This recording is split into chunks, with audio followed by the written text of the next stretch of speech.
Bonjour tout le monde et bienvenue à ce tout premier épisode du Seb Show dédié à la 21e saison de Big Brother US. J'espère que vous allez bien. Avant de commencer, comme toujours, si vous voulez vous abonner à la chaîne, activer les notifications, m'acheter sur Twitch, sur Facebook ou laisser vos commentaires, tout se trouve en dessous de la vidéo. Aussi, n'oubliez pas de laisser vos commentaires sur les vidéos les plus récents, comme ça je suis capable de faire un meilleur suivi et de vous répondre le plus rapidement possible. Donc, dans la vidéo aujourd'hui, on va s'attarder un petit peu plus au casting de la nouvelle saison de Big Brother. On va vivre avec eux pendant les 2 mois et demi qui viennent, minus la première semaine et demie. On va parler aussi des twists. C'est pour ça que j'ai attendu un petit peu pour faire la vidéo, pour avoir un peu le pouls des twists qui pouvaient se produire cette saison-ci. On le sait que des fois, il y a des twists un peu plus intenses qui viennent plus tard dans le jeu. Mais il y a toujours une twist au début, une ou deux twists que la production essaye de mettre pour pimenter le jeu. Et évidemment, comme je vous disais, le casting. Je vais commencer avec le casting. Jusqu'à maintenant, mon feeling n'est pas positif dans le sens que il y en a plusieurs qui me tapent ses nerfs. Okay? On dirait qu'il y a des gens... En fait, autant que c'est un élément négatif, autant que c'est positif. Puis je veux bien expliquer ma pensée là-dessus. Je trouve qu'il y a des gens qui ont des fortes personnalités gossantes. OK? Donc, je trouve que pour un téléspectateur, juste de voir la personnalité gossante est pas super intéressant. Si on voit juste la personne être gossante, c'est comme... Et là, je prends Kimmy, entre autres. Je prends Jack, qui a comme été gossant dans une certaine mesure, comme quand il a essayé de s'imposer par rapport au HOH, par rapport au vote qu'il voulait. Donc, il y a des personnalités comme ça qui sont comme... même Nicole, dans un certain degré, je suis comme... y a trop de... J'ai trop de personnalités qui me font reculer. D'un autre côté, la première semaine, ces personnalités gossantes-là, souvent, se retiennent. Okay? Ils savent qu'ils peuvent être gossantes, ou du moins, ils essayent de bien paraître. Et donc, ils sont juste gossantes, peut-être pour le téléspectateur. Mais...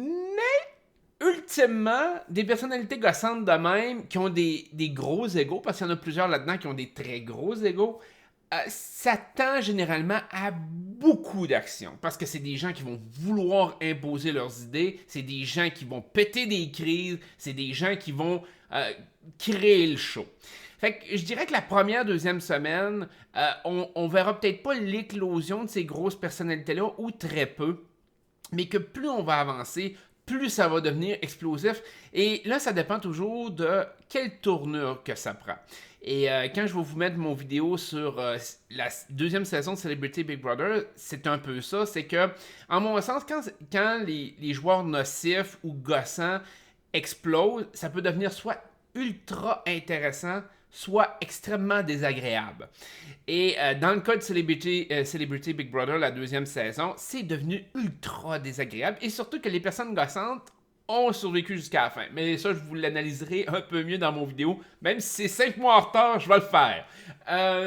Dans Big Brother 21, là, la question est de savoir, est-ce que ça va être explosif intéressant ou explosif nocif, que ça va nous donner le goût de format TV. Et c'est un peu ce qui m'est arrivé avec Celebrity Big Brother saison 2. Je veux pas trop élaborer vu que je vais faire une vidéo juste là-dessus. Mais je l'ai tout simplement fermé, ça me tentait pas de l'écouter. Je suis tout à fait honnête avec vous autres, ça me tentait juste pas. Ça a été un show qui m'a gossé beaucoup et j'ai peur que Big Brother 21 puisse devenir comme ça. Et la peur par rapport à ça, c'est par rapport aux twists qui ont été emmenés. Et parce que pour moi, il y a une corrélation en arrière de ça par rapport aux twists puis le casting qui a été fait. Je crois que ce casting-ci n'aurait pas dû avoir la twist du retour, ou du moins pas annoncé comme ça l'a été annoncé. D'avoir la possibilité de revenir dans le jeu. Parce qu'en mon sens, cette twist-là aurait dû être secrète, premièrement, advenant qu'il veuille absolument la faire, ce qui n'est pas nécessairement une mauvaise twist, malgré que c'est comme un peu copié par rapport à Survivor cette année avec l'île d'extinction. Mais Le problème est que ça va légitimiser le HOH à faire un choix banal. C'est-à-dire que chaque HOH, en mon sens, chaque HOH va y aller de façon assez... j'élimine des gens qui jouent pas trop ou qui sont assez passifs et qui soit reviendront pas, parce que tu as quand même 25% de chance de voir ton joueur revenir. Fait que c'est quand même, tu joues les probabilités rendues là. Et de dire, ben la personne, ça revient de toute façon, est passive. Je m'en fous. Et donc, c'est pour ça que dans un contexte comme ça, vous risquez de voir des joueurs beaucoup plus passifs se faire éliminer. Nicole, Kimi, Cliff, des gens qui vont bien le prendre, ou du moins qui seront pas genre, qui reviendront pas avec le couteau entre les dents pour dire je vais me venger. Et c'est là qu'est le problème. Et pour moi, ça va peut-être permettre à des joueurs plus nocifs de continuer l'aventure et des joueurs moins nocifs, plus le fun, on pourrait dire, de se faire éliminer parce que les gens vont dire ah, s'il veut vraiment être dans le jeu, il peut gagner, puis la personne ne sera pas vraiment frustrée contre moi, puis la probabilité qu'elle revienne est faible. Fait que, pour moi, ça envoie un mauvais message. Ça envoie... j'ai l'impression qu'on va avoir des éliminations ennuyantes jusqu'à temps que cette twist-là se termine. Parce que ça va être des éliminations faites pour... En se disant, ben, mon élimination n'a pas tant d'impact. Ce qui est la différence avec comment Survivor l'a fait, en tout cas avant le merge, la dernière saison de Survivor, c'est-à-dire de ne pas le dire à personne. Puis là, à ce moment-là, ben, tu te permets des coups chiens, tu te permets des backstabs, tu te permets toutes sortes d'affaires pour dire, écoute, le joueur se fait éliminer, c'est fini, c'est terminé. Fait que tu vas contre des gros poissons, tu vas contre des joueurs qui peuvent être des grosses menaces contre toi. Après ça, là, ça vient te remordre au cul. C'est correct. C'est ça qui est censé être la twist. C'est ça le bénéfice de cette twist-là. Mais le fait que là, présentement, tu te dis, écoute, c'est sûr qu'il y a un joueur qui va revenir. Est-ce que tu vas aller contre des gens comme Jack? Est-ce que tu vas aller contre Jackson? Est-ce que tu...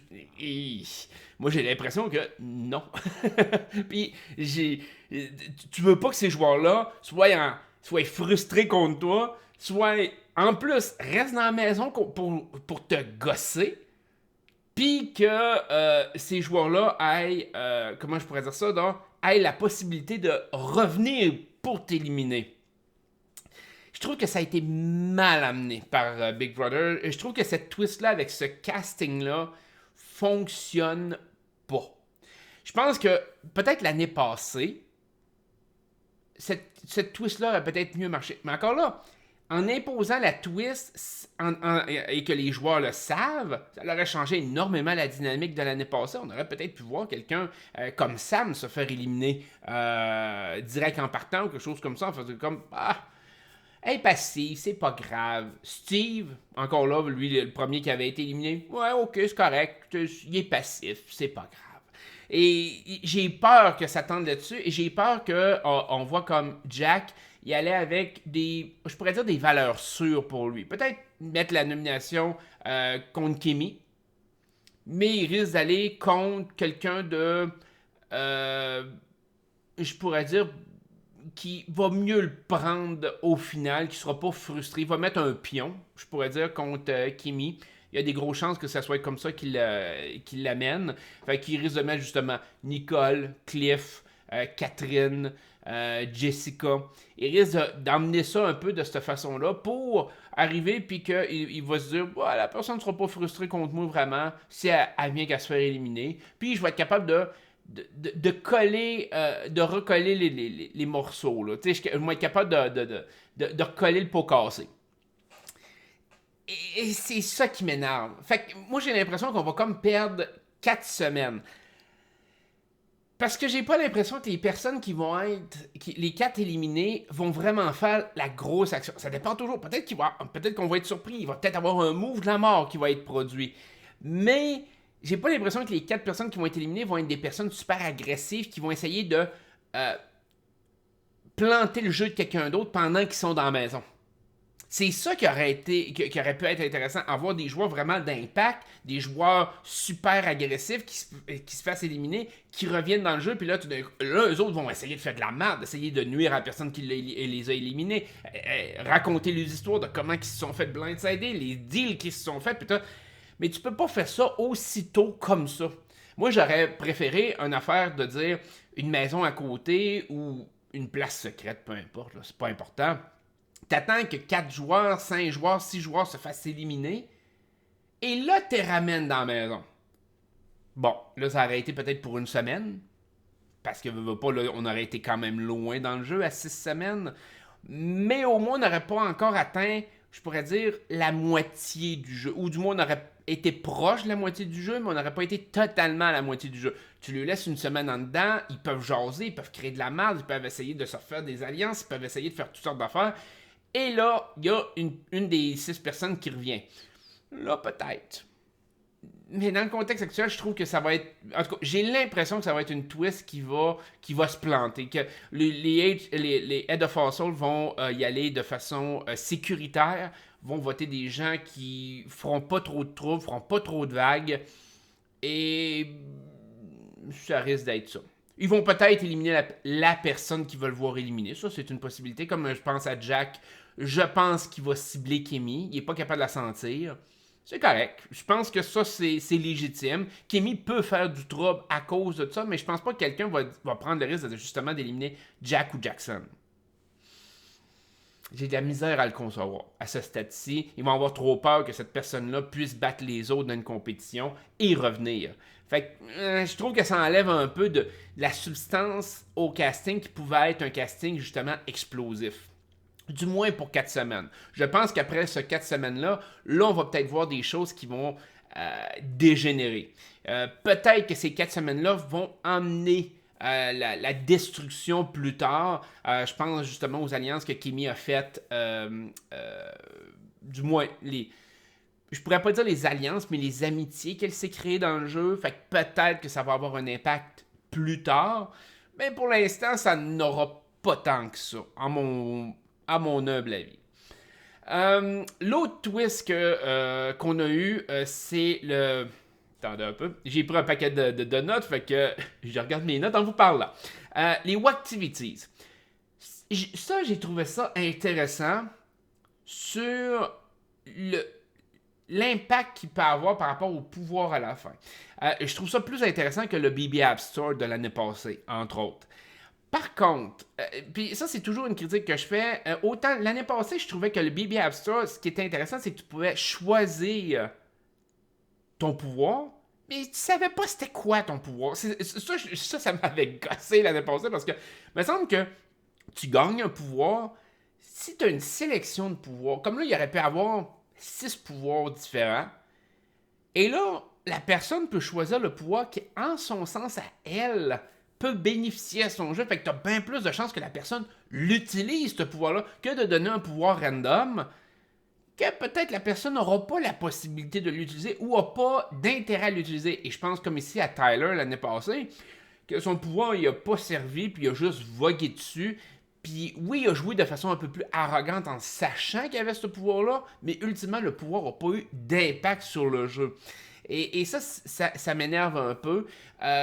J'ai toujours pensé qu'un pouvoir comme ça qui créait de la marde devrait être accompagné de quelque chose d'autre. C'est-à-dire que il faut que tu l'utilises pour, mettons, autre chose. Un prêt en argent, un voyage, peu importe c'est quoi qui donne, ou une autre twist dans le jeu, mais qui favorise le joueur de dire, même un joueur qui est dans une position confortable, va remettre en doute son côté confortable pour aller chercher comme la deuxième affaire qui vient avec. On l'a pas vu ça se produire à date parce qu'on donne pas le choix aux joueurs. Ben, l'année passée, ils donnaient le choix, mais ils savaient pas c'était quoi le pouvoir. Fait que c'était juste le nom du pouvoir, puis c'est comme... J'espère que ça va être un pouvoir qui va être intéressant. Cette année, je trouve que quand même le pouvoir qu'Ovi a gagné est intéressant. Là, on ne sait pas l'état de ce pouvoir-là. Est-ce que Ovi possède toujours ce pouvoir-là, parce que dans le fond, c'est un pouvoir qui est censé être jusqu'à la 6e semaine. Si Ovi venait qu'à revenir dans le jeu, est-ce qu'il peut le jouer? Est-ce que Ovi peut le jouer en étant dans la maison sans être un joueur? De la façon qu'il parle, non, parce qu'il n'a pas accès à aucun pouvoir, il n'a pas accès à aucune compétition. Logiquement, il ne pourra pas le jouer tant qu'il est éliminé, mais advenant qu'il revienne dans le jeu, peut-être qu'à la 5e semaine, 6e semaine, il pourrait l'utiliser, advenant que. Donc, c'est quand même intéressant. La compétition est intéressante, un peu dégueulasse celle-là, mais bon, ça fitait avec le thème, c'est correct. Mais, comme je dis, c'est parce que ce serait bon que le pouvoir, peut-être d'avoir le choix du pouvoir et que tu doives utiliser le pouvoir. Tu sais, que t'as comme une obligation, quelque chose comme ça. Mais d'avoir le choix de. Mettons, ça aurait pu être intéressant. Dans ce cas-ci, peut-être que c'est un pouvoir qu'on a perdu. Fait que c'était bien beau sur papier. C'est comme, hey, wow, man, c'est super comme pouvoir. Et finalement, ça va être un pouvoir de marde parce qu'il ne sera pas utilisé exactement comme le pouvoir de Tyler l'année passée. Puis je pense même qu'il y avait eu un deuxième pouvoir l'année passée qui n'avait pas été utilisé. Fait que c'est un peu loin dans ma tête, mais bon. Fait que bref, ça fait comme. Je me rappelle même pas s'il y a eu un pouvoir d'utiliser dans le BB App Store l'année passée. J'essaie de penser à ça, puis je pense que non. Je pense que non. Je pense que tout avait tombé à l'eau pas mal. Ça me fait penser à. Il y a beaucoup de twists de Big Brother qui ont tombé à l'eau. Cette semaine, je voyais une vidéo de la saison, je crois de la saison 11. Je pense que c'était la saison avec Aiden. Il y avait un hacker direct la première semaine, puis le hacker s'est fait sortir la première semaine. C'est comme. Le pouvoir l'année passée du hacker avec Hailey, qui a fait en sorte que finalement, ça l'a complètement chié son alliance. Ça a fait pire par rapport à son alliance que ce que c'était censé faire. On dirait que Big Brother a de la misère avec ses twists. On dirait qu'il n'y a pas quelqu'un qui s'assoit comme il faut puis fait comme est-ce que ce twist-là pourrait mal virer? Et je pense qu'il n'y a personne qui fait ça. On dirait que Survivor y a pensé à ça. On dirait qu'il y a des gens, sa création du show, qui pensent à ce genre de situation-là, qui pensent à ce genre d'événements-là. Ils peuvent se faire prendre de court, peut-être dans les premières saisons de Survivor, mais depuis vraiment longtemps, Survivor contrôle très bien ses twists. Les immunités cachées, les privilèges, il y a un paquet de choses comme ça, les twists par rapport aux équipes qui se mélangent. On dirait qu'il y a beaucoup de choses qui ont été pensées de façon beaucoup plus loin dans Survivor. On dirait que dans Big Brother, le twist, c'est comme « Hey, on a une twist super intéressante. Ah, ben finalement, il n'y a personne qui l'utilise. » Bah. T'as pas pensé à quelque chose qui faisait en sorte que, tu sais, je sais pas, un transfert de twist, n'importe quoi, mais au moins que ta twist reste vivante dans le jeu, tu sais. T'avais le Secret Advantage dans l'avantage secret dans Survivor, que si, advenant que t'étais éliminé, fallait que tu désignes quelqu'un d'autre qui avait l'avantage. Bon, ça a été super bien réfléchi, au moins l'avantage est encore dans le jeu, ta twist est encore dans le jeu. Dans Big Brother, non, ta twist elle meurt.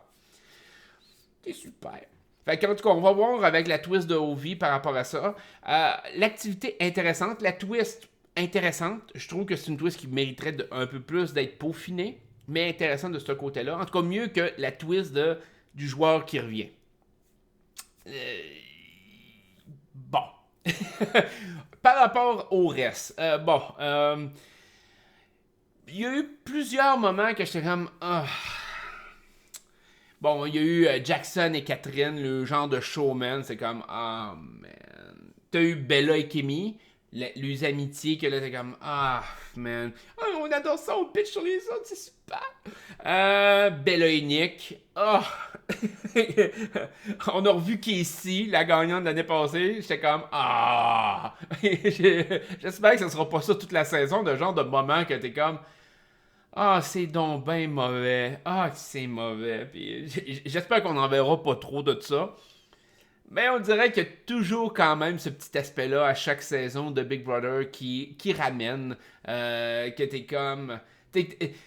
t'as comme une genre d'exaspération à ce moment-là, mais finalement, le rythme reprend après. Parce que je trouve que c'est des moments qui coupent le rythme du show, qui coupent toute l'action, les magouilles, la stratégie. C'est des moments que t'es comme.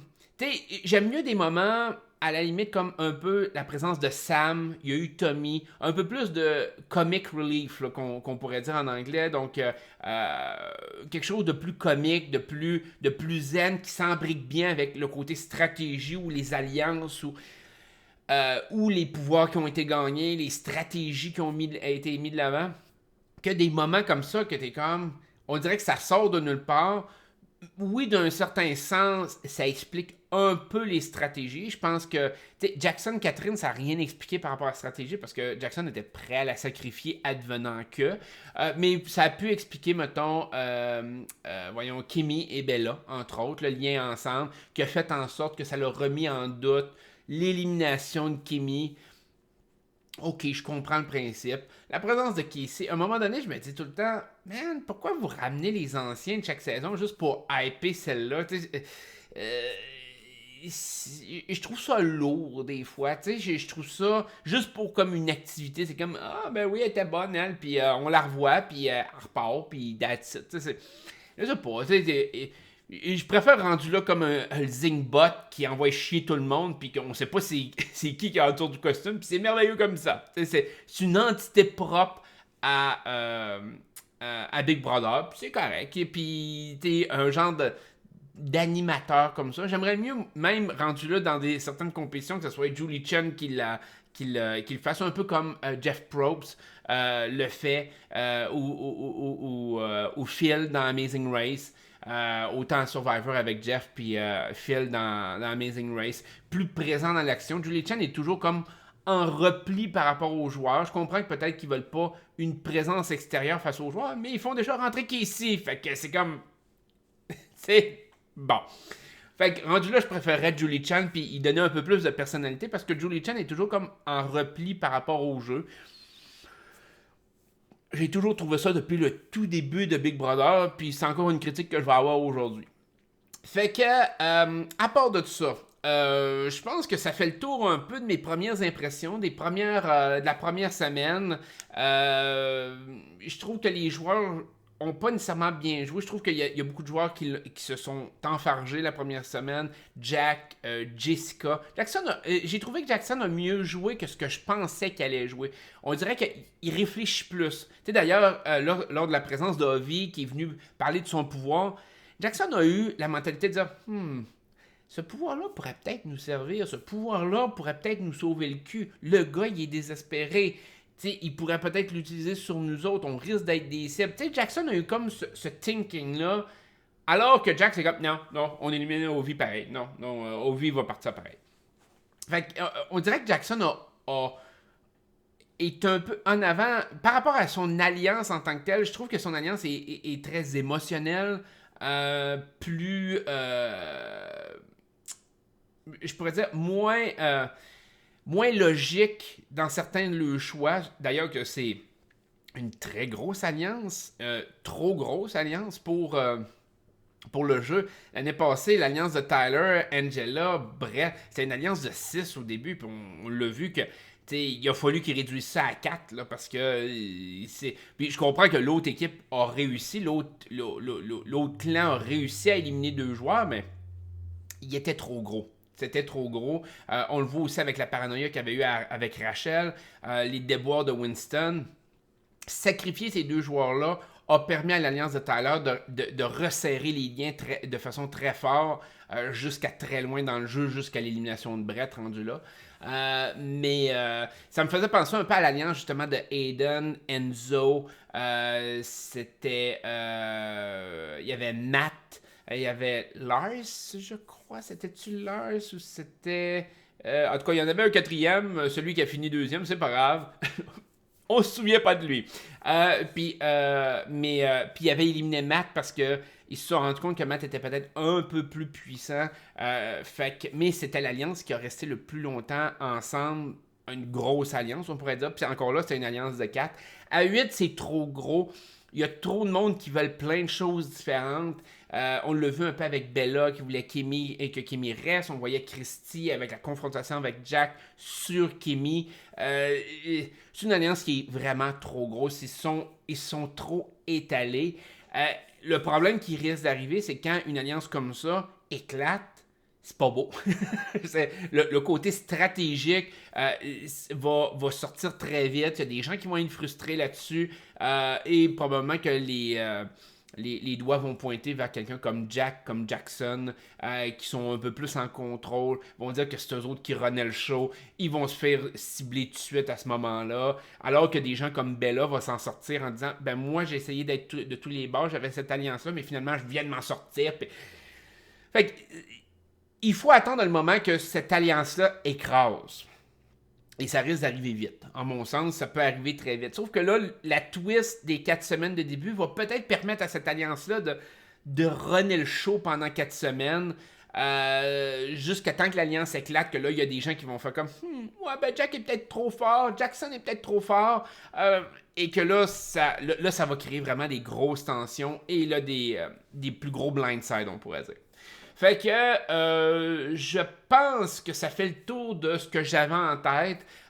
Mes impressions sont mixées présentement. Je pense que avec le type de personnalité qu'il y a, j'aurais aimé ne pas avoir la twist, comme je vous disais un peu plus tôt. J'ai hâte de voir comment ils vont gérer la twist, mais pour moi, c'est une perte de 4 semaines. Il y a plusieurs twists de même de 4 semaines que j'ai jamais compris dans l'histoire de Big Brother. De faire comme, ouais, ben au tiers du jeu, là, on va les laisser jouer, mais les 4 premières semaines, c'est comme, autant quand ils ont ramené des anciens, puis que pendant 4 semaines, ils étaient immunisés. Autant quand ils ont... parce qu'il y a eu des anciens même à 2 reprises, je pense. Ils avaient été immunisés dans 2 saisons au moins de tout ça. Après ça, il y avait eu la twist de BB App Store l'année passée, 4 semaines encore de BB App Store. C'est comme... Je sais pas. Moi, je considère que des fois, des twists, même quand c'est trop annoncé, ça fait en sorte que les joueurs jouent de façon beaucoup plus réservée. Donc, quand je parle de réservé, c'est que une twist de même fait en sorte que les joueurs vont jouer de façon safe. Ils vont jouer de façon à rester dans leurs alliances respectives, à se dire, écoute, je pense que mon alliance me soutient, je ferai pas de vague, je vais rester là, puis je vais rester loyal. Et évidemment, ben, quand ça se produit, c'est ennuyant. Fait que c'est ennuyant pour nous autres. Peut-être que c'est sûr que je dis pas que c'est une mauvaise stratégie pour le joueur, mais ça donne pas de la bonne TV. Et Big Brother est censé donner des twists pour faire de la bonne TV. C'est ça le but. Puis, quelque part, le Hacker Camp l'année passée, quand Hailey l'a gagné, ça permettait un peu cette notion-là de faire de la merde sans que la personne le sache. Ça, je trouvais ça intéressant de ce côté-là. Mais, c'est ça. Je trouve que les 4 semaines... J'ai hâte de voir comment que ça va virer. C'est la première fois qu'ils le font, que les joueurs éliminés restent en dedans. J'ai l'impression que ça va être du kumbaya, que les joueurs vont être comme « Ah ouais, c'est nice, y'a pas de problème, je suis cool avec mon élimination, y'a pas de trouble. » Peut-être quelqu'un comme Kimmy va peut-être péter une crise si ça se fait éliminer. Mais tu sais, des gens comme Ovi, je m'attends pas à ce qu'il pète une crise. Je m'attends pas que Cliff pète une crise s'il venait qu'à se faire éliminer. Nicole non plus, Jessica non plus. Fait que je suis comme... Si c'est eux autres, ça risque d'être les personnes qui vont être ciblées beaucoup plus à cause de ça, parce qu'ils vont être zen, ils vont se promener dans la maison, puis ils vont être heureux. Eux autres, c'est comme, ah ben mon aventure continue, puis j'ai une chance de revenir. Puis ça va être... On va s'en contre-foutre, là. C'est un peu ça. Tandis que si ça avait été la twist avait été faite différemment, peut-être qu'on aurait eu vraiment un show de TV de façon cataclysmique, mais bon, ça sera pas ça cette année. Un peu comme Survivor, que ça aussi, je vais vous faire... il faut que je vous fasse une vidéo de la dernière saison, de la finale, que je suis en retard aussi. Fait que de plusieurs mois, de 2 mois. J'ai du retard à reprendre. Fait que bref, je vais vous laisser là-dessus. J'espère que la vidéo vous a plu. Un petit thumbs up si ça a été le cas. Et je vous dis à la prochaine. Bye bye.